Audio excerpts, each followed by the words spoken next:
வயிறு வலிக்க சிரிப்பவர்கள் மனித ஜாதி, பிறர் வயிறெறிய சிரிப்பவர்கள் மிருக ஜாதி. மனிதன் என்ற போர்வையில் மிருகம் வாழும் நாட்டிலே நீதி என்றும் நேர்மை என்றும் எழுதி வைப்பார் ஏட்டிலே, எழுதி வைப்பார் ஏட்டிலே.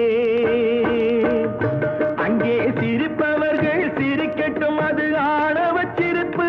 இங்கே நீ சிரிக்கும் புன் சிரிப்போ ஆனந்த சிரிப்பு.